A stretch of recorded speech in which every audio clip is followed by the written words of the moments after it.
السلام علیکم ناظرین، پروگرام ویژن پر راجہ عاطف ذوالفقار کے ساتھ آپ کی خدمت میں حاضر ہوں۔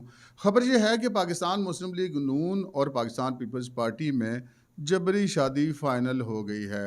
یہ جبری شادی میں کیا شرائط طے ہوئی ہیں، آج کے پروگرام میں یہ آپ کے ساتھ شیئر کریں گے، اور اسی پروگرام میں ایک اور ایکسکلوزیو خبر بھی شیئر کریں گے کہ پاکستان کے انتخابی عمل کو مشکوک اور متنازع بنانے کا علم بلند کرنے والے جو کمشنر راولپنڈی تھے سابق لیاقت چٹھا، ان کے خلاف کیا کارروائی ہو رہی ہے۔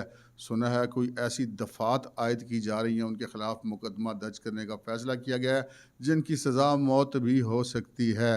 اور مریم نواز شریف نے وزیر اعلیٰ پنجاب بننے سے پہلے اپنے طرز حکمرانی کے حوالے سے اہم کلیو دے دیے ہیں۔ یہ کیا خبر ہے، یہ بھی آپ کے ساتھ شیئر کریں گے، مگر اس سے پہلے کہ اپنے پروگرام کو آگے بڑھائیں، آپ سے گزارش ہے کہ اگر ابھی تک آپ نے ہمارا چینل سبسکرائب نہیں کیا تو پلیز کر لیجئے، ساتھ ہی بیل آئیکن بھی دبا دیجئے تاکہ جو ہی ہمارا کوئی نیا پروگرام اپلوڈ ہوتا ہے تو اس کا نوٹیفیکیشن فوری طور پر آپ کو موصول ہو سکے۔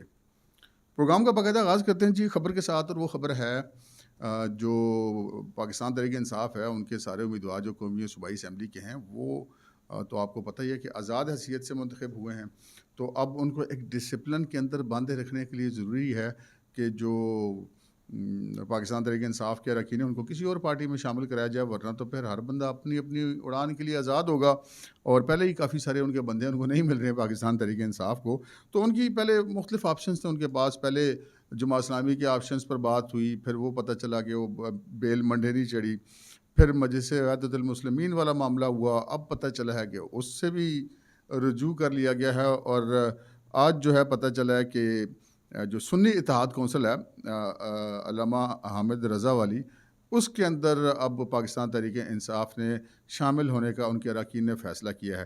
اب یہ ہم کیسے کہہ سکتے ہیں کہ یہ فیصلہ حتمی ہے؟ جی ہاں، اب ہم کہہ سکتے ہیں کہ یہ فیصلہ حتمی ہے، اس لیے کہ جو دو اراکین ہیں پاکستان تحریک انصاف سے تعلق رکھنے والے آزاد، ایک قومی اسمبلی کے حلقہ این اے 183 سے خواجہ شیراز، اور ایک صوبائی اسمبلی کے حلقہ 285 سے خواجہ صلاح الدین اکبر، ان دونوں نے باقاعدہ مجاز اتھارٹی کو یہ درخواست دے دی ہے کہ جناب ہم اب شامل ہونا چاہتے ہیں سنی اتحاد کونسل میں۔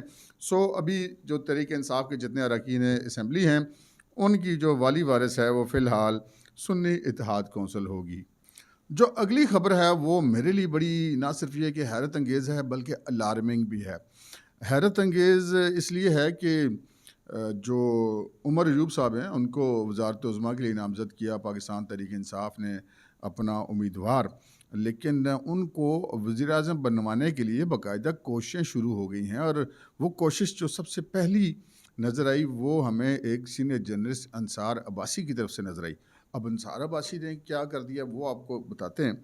انصار عباسی صاحب ایڈیٹر انویسٹیگیشن ہے دی نیوز کے، یعنی کہ جنگ جیو والا جو گروپ ہے اس کا وہ ایک سینئر آدمی ہے، اور ان کی خبریں بڑی اچھی ہوتی ہیں، ایکسکلوزیو کام کرتے ہیں، لیکن ان کی ایک وجہ شہرت ہے، وہ میں آپ کو وجہ شہرت آگے چل کے بتاتا ہوں، پہلے آپ کو خبر بتاتا ہوں کہ انہوں نے کہا کیا ہے۔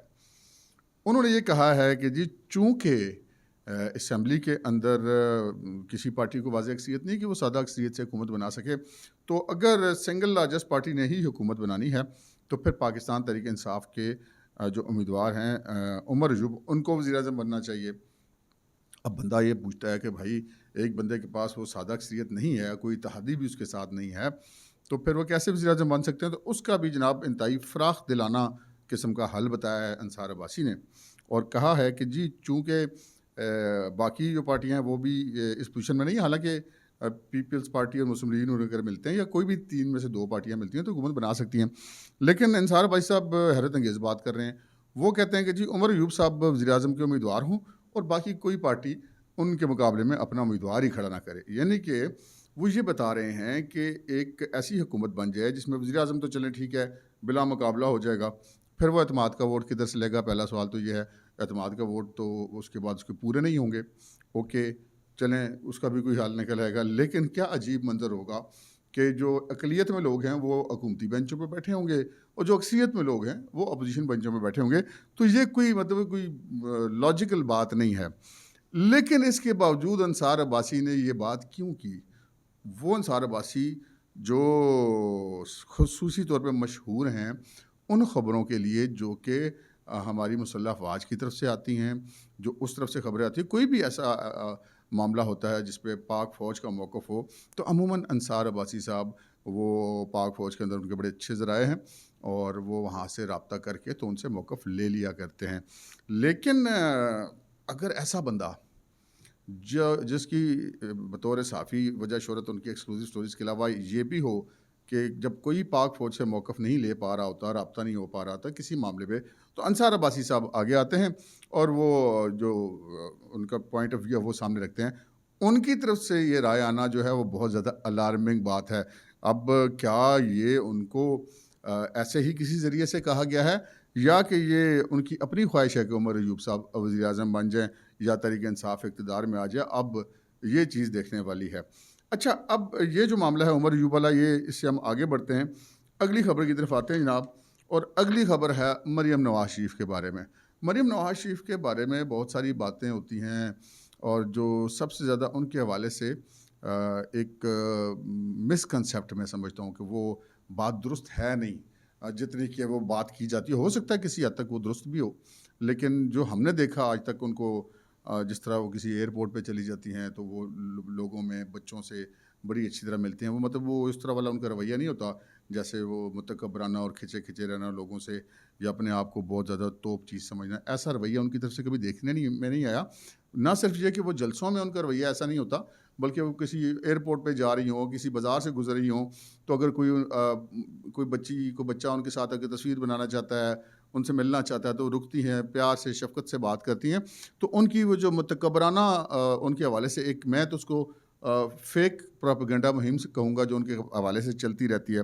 لیکن ابھی جب وہ وزیر اعلیٰ نامزد ہوئی ہیں تو ایک چیز تو ضرور سامنے آئی ہے کہ مریم نواز شریف متکبر تو نہیں ہے، لیکن ڈسپلن پر وہ کوئی کمپرومائز نہیں کریں گی، پرفارمنس پر، کارکردگی پر وہ کمپرومائز نہیں کریں گی. کیسے؟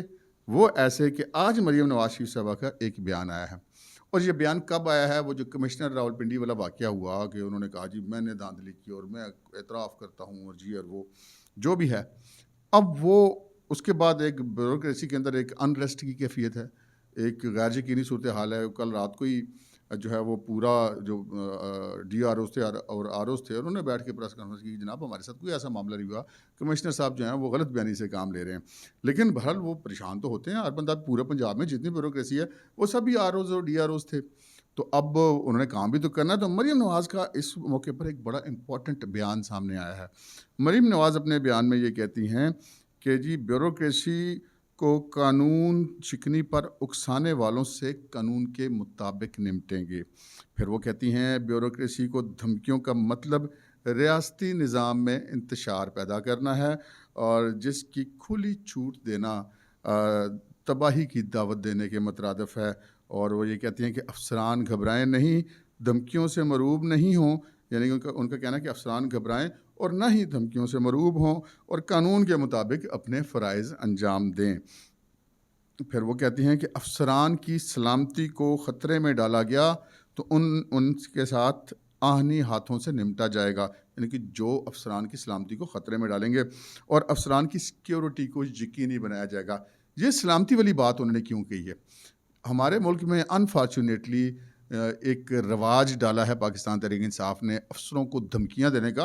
ایون الیکشن کے بعد اسی ضلع راولپنڈی کے اسی کمشنر کے ماتحت کام کرنے والے آر اوز اور ڈی آر اوز کی تصاویر باقاعدہ پاکستان تحریک انصاف کی طرف سے سوشل میڈیا پر مشتہر کی گئیں اور کہا گیا لوگوں کو کہ ان چہروں کو پہچان لو، انہوں نے جناب تمہارے ساتھ یہ کیا ہے وہ کیا ہے. یعنی کہ باقاعدہ اس ملک کے اندر ایک بدماشی کا نظام، ایک دھمکیوں کا نظام وہ چلانے کی کوشش کر رہے ہیں اور بلکہ چلا رہے ہیں. تو اس صورتحال میں مریم نواز شریف جو کہ نامزد وزیر اعلیٰ پنجاب ہیں، ان کا یہ باتیں کہ افسران کی سلامتی کو اگر خطرے میں ڈالا گیا، یہ کہتے ہیں نا گھروں کا گھراؤ کر لیں گے، یہ کر لیں گے وہ کر لیں گے، تو بڑی امپورٹنٹ بات انہوں نے کی ہے. انہوں نے سب سے پہلے یہ بتایا کہ جو آپ کی چیف منسٹر پنجاب بننے جا رہی ہے وہ اپنے صوبے کی سرکاری مشینری کے ساتھ سٹینڈ کرتی ہے، ان کو پروٹیکٹ بھی کرے گی، ان کا تحفظ بھی کرے گی. اس سے بیوروکریسی کے اعتماد میں اضافہ ہوگا. اس کے برعکس آپ یاد کیجئے کہ جب پاکستان تحریک انصاف کی حکومت بنی تھی وفاق میں، تو اس وقت پہلے ان کے وزیر اطلاعات و نشریات فواد چودھری تھے. انہوں نے بالکل بھی بیوروکریسی کو یہ نہیں کہا کہ آپ قانون کے مطابق چلیں، حکومت آپ کے ساتھ رہے گی. انہوں نے یہ الفاظ مجھے آج تک یاد ہیں، انہوں نے کہا کہ پاکستان تحریک انصاف کی حکومت آ گئی ہے، جو بیوروکریٹ پاکستان تحریک انصاف کی مرضی کے مطابق نہیں چلے گا وہ گھر چلا جائے. اگر اس نے رہنا ہے سیٹ پر تو اس کو پاکستان تحریک انصاف کی مرضی کے مطابق چلنا پڑے گا. قانون آئین ایک طرف رہ گیا، لیکن یہاں اس سے بالکل مختلف رویہ ہے کہ مریم جو ہیں وہ یہ بھی کہہ رہی ہیں کہ آپ کو پروٹیکشن دی جائے گی، اور پھر انہوں نے یہ بھی کہا ہے کہ جو بیوروکریسی کو قانون چھکنی پر اکسا رہے ہیں ان کے خلاف بھی کارروائی کی جائے گی. یعنی کہ لیاقت چٹھا کو اگر کسی نے اکسایا ہے تو ان کے خلاف بھی کارروائی ہوگی.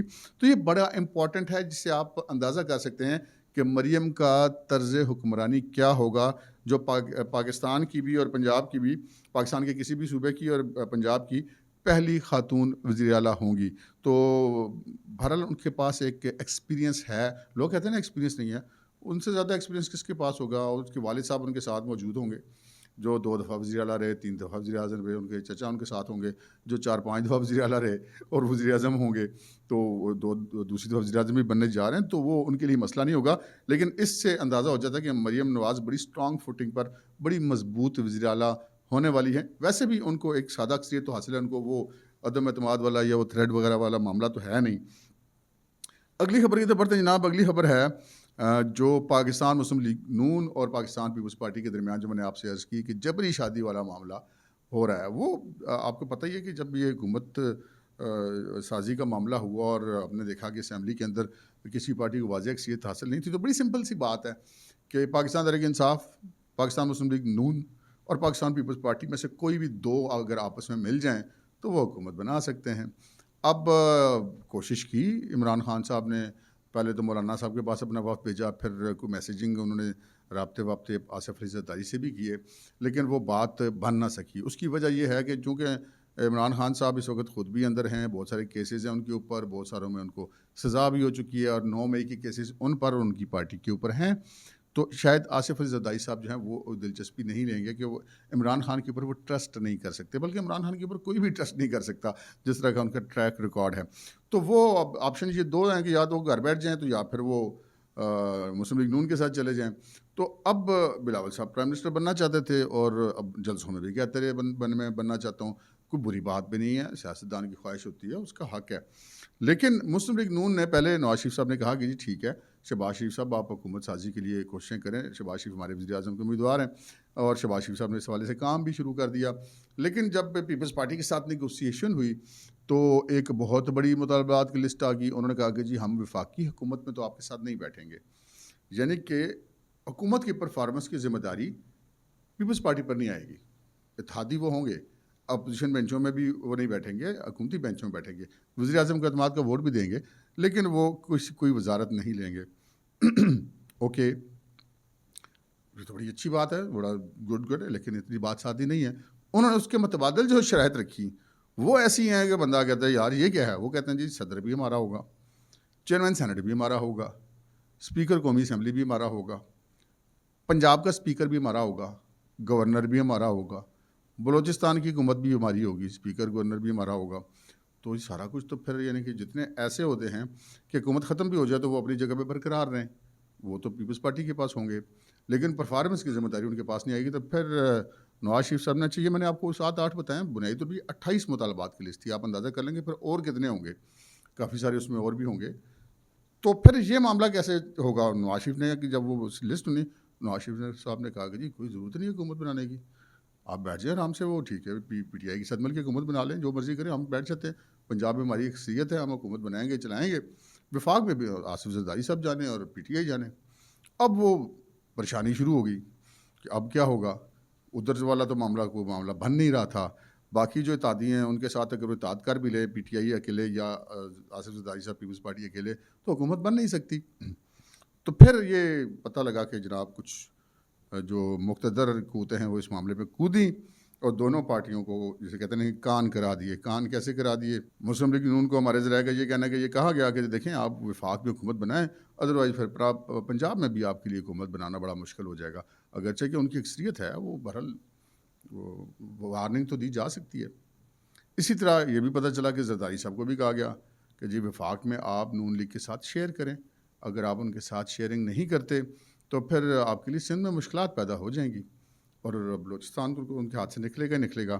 تو پھر یہ ہے وہ زبردستی کی شادی والا معاملہ آ گیا. اب ہمارے ذرائع کا کہنا ہے کہ پارٹیاں ہو گئی ہیں دونوں متفق، اور جو فارمولہ طے پایا ہے وہ آپ کے ساتھ ہم شیئر کر دیتے ہیں۔ فارمولہ یہ طے پایا ہے کہ صدر ہوگا پیپلز پارٹی کا، اسپیکر قومی اسمبلی ہوگا پیپلز پارٹی کا، اس کے علاوہ ان کو پنجاب کے اندر 2-3 وزارتیں ملیں گی۔ وفاق کے پہلے مرحلے میں وزارتوں میں شامل نہیں ہوں گے لیکن دوسرے مرحلے میں ہو جائیں گے۔ اس کے علاوہ جو بلوچستان کے اندر وہ مسلم لیگ نون کے ساتھ مل کر حکومت بنائیں گے۔ اچھا، اب مسلم لیگ نون جو ہے وہ اس کے ساتھ اور بھی تو معاملات ہیں پیپلز پارٹی کے علاوہ۔ 17 بندے تو ایم کے ان کے ساتھ ہیں، جو الیکشن سے پہلے جب نواز شریف صاحب پاکستان آئے تو وہ آ کے نواز شریف صاحب سے ملے تھے، اور جب حکومت کا رزلٹ آیا تو اس کے بعد جو پہلی پارٹی جا کے ملی نواز شریف صاحب سے وہ بھی ایم کا وفد تھا۔ تو وہ 17 بندے تو ہیں، وزارتیں تو ان کو بھی دینی ہیں۔ پھر جناب استحکام پاکستان پارٹی، ان کو بھی وزارتیں دینی ہیں، وہ بھی اتحادی ہیں۔ اوکے، پھر پاکستان مسلم لیگ کاف کو بھی سیٹیں دینی ہیں، ان کے 3 ایم این اے ہیں لیکن وزارتیں ان کو 2 دینی پڑیں گی، جو پچھلی بار بھی وزیر تھے، طارق بشیر شیما بھی اور چودھری صالح حسین بھی۔ اوکے، پھر مولانا کو بھی تو راضی کرنا ہے نا بھائی۔ اب یہ تو نہیں ہو سکتا کہ سارے آپس میں پیپلز پارٹی اور مسلم لیگ نون آپس میں طے کر کے چیزیں تقسیم کر لیں، مولانا بیٹھے رہ جائیں۔ پر اس طرح کچھ ہوگا، کوئی چیئرمین سینیٹ، کوئی ڈپٹی چیئرمین سینیٹ، کوئی ڈپٹی اسپیکر، پھر کوئی اسپیکر جو ہے وہ بلوچستان اسمبلی، کچھ بلوچستان کی حکومت میں شیئر۔ تو یہ سارا کچھ ایک، اسی لیے کہتے ہیں نا کہ سادہ اکثریت ہو تو حکومت بنانے آسانی بھی ہوتی ہے اور کرنی بھی آسانی ہوتی ہے، فیصلے بھی آسان ہوتے ہیں، لیکن اس طرح سے فیصلے بڑے مشکل ہو جاتے ہیں۔ تو یہ مشکل فیصلے اب ان کو کرنے پڑ رہے ہیں کیونکہ بھائی جبری شادی ہے۔ جو نکاح نامے کی شرائط ہیں وہ ہم نے آپ کو بتا دی ہیں کہ کیا طے پایا، لیکن اب ان شرائط پہ کوئی قائم کیسے رہے گا، یہ ایک بڑا سوال تھا، مسئلہ تھا۔ تو اس مسئلے کو حل اس طرح کیا گیا کہ جناب کل جو ہے وہ دوپہر کو ایک اور اجلاس، 5واں سیشن ہوگا مسلم لیگ نون اور پاکستان پیپلز پارٹی کی کمیٹیوں کا، جو ٹی او آرز طے کر رہی ہیں۔ ٹی او آرز طے ہونے کے بعد یہ طے پایا ہے کہ یہ جتنی شرائط ہیں یہ جو ہیں ضبط تحریر میں لائی جائیں گی۔ ایک تحریری معاہدہ ہوگا تاکہ کوئی فریق اس معاہدے سے پیچھے نہ ہٹ سکے، یا کم از کم ہٹے گا بھی تو پتہ تو چلے گا نا کہ وہ معاہدہ توڑ رہا ہے، ذمہ دار وہ ہے، ورنہ تو غدر مت جتنے بیان بازی شروع ہوئی تھی پتہ نہیں چلتا کون صحیح کہہ رہا ہے کون غلط کہہ رہا ہے۔ تو وہ اس چیز کو کلیئر کرنے کے لیے ایک معاملہ ہوگا۔ اچھا، اب دیکھیں ادھر سے یہ چیزیں طے ہوئیں، اب کل اس پہ تحریر ہونی ہے، لیکن آج ہی اس میں ہلکی ہلکی جسے کہتے ہیں ٹولکی بجنی شروع ہوگی اختلافات کی۔ کیسے؟ بلاول بھٹو زرداری صاحب نے ایک جلسے میں تقریر کی اور کہا جی مجھے 2.5 سال کی وزارت عظمیٰ کی آفر تھی، اور میں نے کہا میں 2.5 سال کی وزارت عظمیٰ نہیں لوں گا۔ میرے خیال میں بلاول صاحب غلط بات کر رہے ہیں۔ یہ پہلے تجویز پیپلز پارٹی کی طرف سے آئی تھی 2.5 سال والی، جو کہ نہیں مانے گی۔ پھر کہا گیا کہ اچھا آپ سینئر پارٹنر ہیں، پی ایم ایل این 3 سال لے لے، ہمیں 2 سال دے دے۔ تو مسلم لیگ نون نے کہا کہ 3 سال مشکل فیصلے ہم کریں، اور جب ان مسلم فیصلوں کا پھل کا وقت ہے تو اس وقت پرائم منسٹر آپ کو اس کو پھل آپ لے لیں، تو اس طرح تو نہیں چلے گا۔ یا آپ 5 سال کی وزارت عظمیٰ لے لیں یا آپ ہمیں 5 سال وزیر اعظم رہنے دیں۔ تو یہ پھر معاملہ طے ہوا، لیکن اب بلاول صاحب نے یہ بات کی تو پھر اس کا جواب دیا وہ جو مسلم لیگ نون کی وہ کمیٹی جو کہ ٹی او آرز کو طے کر رہی ہے، مذاکرات کر رہی ہے پیپلز پارٹی کے ساتھ، اسحاق ڈار، انہوں نے فوری طور پر ایک بیان جاری کیا اور انہوں نے کہا کہ جناب بلاول بھٹو صاحب اس معاہدے کی خلاف ورزی کر رہے ہیں جو بھی طے ہوا ہمارے ساتھ، شاید کہ ساری شرائط خفیہ رکھی جائیں گی۔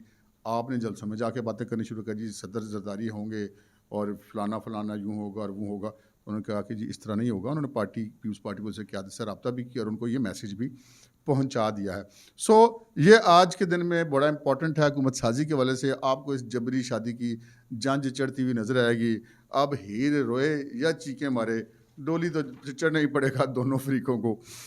اگلی خبر کی طرف آتے ہیں جی، وہ لیاقت چٹھا جنہوں نے پورے دنیا میں ایک رولا مچا دیا، جناب میں نے اعتراف کیا دھاندلی کا، اور اوپر سے بات ہے کہ آج جنگ اخبار کی سرخی بھی ہے کہ اعتراف کر لیا۔ بھائی کیسے اعتراف کر لیا یار، وہ سسٹم کا حصہ ہی نہیں ہے۔ ایک آدمی جس کا پولنگ کے عمل سے تعلق ہی نہیں ہے، نہ وہ گنتی میں کہیں شامل ہے، نہ وہ نتائج مرتب کرنے میں کہیں شامل ہے، تو اس نے اقبال جرم کیسے کر لیا؟ یہ تو ایسے ہی ہے نا جیسے پنڈتا چودھری کی کسی کا قتل کر دے، کمی جا کے کہہ دے جی میں نے مارا، اپنے سر پہ بات لے لے۔ تو اس طرح عدالتیں بھی پھر سزا نہیں دیتی۔ وہ کہتی ہیں پولیس کو جی پہلے وہ سارے شواہد لے کے آؤ، لاش برآمد کرو، اسے اعلیٰ قتل برآمد کرو، فرانسک لیب لاؤ، ساری جو شاتیں وہ اکٹھی کرو، پتہ لگے یہ اقبال جرم بھی غلط تو نہیں کر رہا، کہیں کسی کو بچانے کے لیے تو نہیں کر رہا۔ تو کچھ ایسی صورتحال یہاں پر بھی ہے کہ لیاقت علی چٹھا صاحب کسی کو بچانے کے لیے تو نہیں کوشش کر رہے، یا کسی کو پھنسانے کی کوشش تو نہیں کر رہے۔ پکڑے تو وہ گئے جب انہوں نے چیف جسٹس کا اور نام لیا چیف الیکشن کمشنر کا، تو وہاں سے پتہ چل گیا وہ 2 بندے کس کے ہٹ لسٹ پہ تھے۔ یہ اوپن سیکرٹ ہے، وہ عمران خان کے ہٹ لسٹ پہ تھے، یا جب جنرل فیض تھے اسٹیبلشمنٹ میں اس وقت تو ان کی ہٹ لسٹ پہ تھے۔ تو پھر اب جو الزام لگا رہا ہے وہ خود بھی سسٹم کا ایسا نہیں ہے، جن پہ لگا رہا ہے وہ ان کا بھی الیکشن کا پروسیس سے کوئی تعلق نہیں ہے، پولنگ یا گنتی یا آر او یا ڈی آر او سے. تو پھر یہ سارا ڈرامہ کیا ہے؟ اب بہت سارے لوگ کہتے ہیں، کوئی کہتے ہیں ہنی ٹریپ ہے، کوئی کہتے ہیں منی ٹریپ ہے. اب بھائی جی ٹریپ کوئی بھی ہے، پھنس گئے ہیں لیاقت حسین چٹھا صاحب. کیسے پھنس گئے ہیں یہ بھی آپ کو خبر دیتے ہیں. پھنس ایسے گئے ہیں کہ جناب یہ میں آپ کو بتا رہا ہوں کہ مبینہ طور پہ یہ فیصلہ ہوا ہے کہ ان کے خلاف ایک مقدمہ درج کیا جائے گا اور اس میں انتہائی سخت دفعات عائد کی جائیں گی، چونکہ انہوں نے ملک کو بدنام کیا ہے اور ریاستی سسٹم کے اوپر حملہ کیا ہے، انتخابی عمل کو مشکوک اور متنازع بنانے کی کوشش کی ہے. تو ان کے خلاف کوئی بھی بغاوت، غداری یا آفیشیل سیکرٹ ایکٹ کی خلاف ورزی، اس قسم کی دفعات جن میں سزائے موت تک بھی ہو سکتی ہو، اس طرح کی دفعات کے تحت ان کے خلاف مقدمہ درج کیا جائے گا اور اس کی پروسیکیوشن بہت سخت کی جائے گی. تو اب وہ پتہ نہیں کس اسٹیٹ آف مائنڈ میں تھے. ویسے میرے ایک دوست مجھے بتا رہے تھے آج، جو کہ لیاقت چٹھا کے بھی قریبی دوست ہیں، ان کے یار میری تو ان سے مطلب رات کو بھی بات ہوئی، صبح بھی بات ہوئی، وہ بالکل نارمل تھے، جیسے وہ اپنے ایک ہنسی مذاق کے موڈ میں ہوتے ہیں. تو سمجھ نہیں آئی کہ انہوں نے اچانک ایسا کیوں کیا. ہم نے کہا جی لگ پتہ جائے گا بھی، وہ جہاں پہ تفتیش ان سے ہو رہی ہے وہ ساری چیزیں سامنے آ جائیں گی. کافی ساری تو اب سامنے آ بھی گئی ہیں، لیکن ابھی مزید بھی چیزیں سامنے آئیں گی. لیکن وہ جو کہتے ہیں نا کہ وہ چلیں چھوڑیں، وہ محاورہ بڑا غلط سا ہو جاتا ہے. پھنس گئے ہیں جی لیاقت چٹھا صاحب، اور جنہوں نے ان کو جو بھی کہا، چاہے وہ انڈر دی بلیک میلنگ تھے یا وہ کسی لالچ میں تھے یا کسی مفاد میں تھے. کیونکہ سچ والی بات اس میں آپشن ہی نہیں ہے نا، کیونکہ جو آر اوز یا ڈی آر اوز ہوتے ہیں وہ ہوتے ہیں اسسٹنٹ کمشنر، ڈپٹی کمشنر، ٹھیک ہے وہ کمشنر کے انڈر ہوتے ہیں، لیکن اس پولنگ کے عمل میں وہ الیکشن کے عمل میں کمشنر کے انڈر نہیں ہوتے. اس میں وہ صوبائی الیکشن کمشنر اور وفاقی الیکشن کمشنر کے انڈر ہوتے ہیں. اپنے الیکشن کمشنر یا جو حکومت پنجاب ہے اس کے ماتحت نہیں ہوتے. تو جب ایک بندہ جس کا نہ پولنگ کے عمل سے تعلق، نہ گنتی کے عمل سے تعلق، نہ فارم 45 سے تعلق، نہ فارم 47 کے تعلق، ایک زبانی بات کر رہا ہے اور وہ ساتھ کوئی ثبوت بھی نہیں دے رہا. اگر وہ سسٹم کا ایسا تھے تو وہ ثبوت بھی دیں، وہ فارم 45 47 بھی سامنے رکھیں. اچھا پھر 39 حلقوں میں آر اوز اور ڈی آر اوز ہیں، تو ان میں سے کوئی ایک تو ان کے ساتھ کھڑا ہوتا. نیچے پریزائڈنگ آفیسر اور پولنگ آفیسر تو ہزاروں ہیں، ان میں سے کوئی ایک کھڑا ہوتا تو کچھ بھی نہیں تھا. تو پھر اگر کچھ بھی نہیں ہے اور آپ الزام لگا رہے ہیں تو بھائی جی پرچے تو پھر بھگتنے پڑیں گے. تو پرچہ جو انہوں نے سوچا ہوگا یا جو توقع ان کی ہوگی اس سے زیادہ سخت ان کے خلاف ہونے جا رہا ہے. تو یہ خبریں تھیں جی کچھ ایکسکلوسیو ہم نے کہا آپ کے ساتھ شیئر کر لیں. اور جو ہمارا پروگرام دیکھتے ہیں بہت شکریہ. آپ لوگوں سے ایک ریکویسٹ بھی کرنی تھی کہ جب آپ لوگ نیچے کمنٹ کرتے ہیں تو اپنے ساتھ اپنا نام اور اپنے ملک اور شہر کا نام ضرور لکھ دیا کریں تاکہ ہمیں رپلائی بھی کرنے میں آسانی ہو. کیونکہ کئی لوگوں کو ہوتا ہے نا وہ لکھا جا یوزر 1 2 3 وہ پتہ نہیں چلتا کہ بندہ بات کر رہا ہے وہ کون ہے. تو وہ پھر جواب دینے میں تھوڑا سا بندہ ریلیکٹ ہوتا ہے. پھر نام کا پتہ ہونا تو آپ جو ریگولر کمنٹ کرتے ہیں ان کو بندہ پہچانتا ہے کہ یار یہ ہمارے ریگولر ویور ہیں. ان کے بندہ سوالوں کے جواب بھی دیتا ہے، سارا کچھ کرتا ہے. اور یہ بھی ذرا کیجیے گا کہ اگر آپ کو پروگرام پسند آیا اور آپ نے ابھی تک سبسکرائب نہیں کیا وہ تو کر لیں، اور اس کے لنک کو ضرور دوستوں کے ساتھ شیئر کیا کیجیے. اب تک کے لیے اتنا ہی، اجازت دیجیے. اللہ حافظ.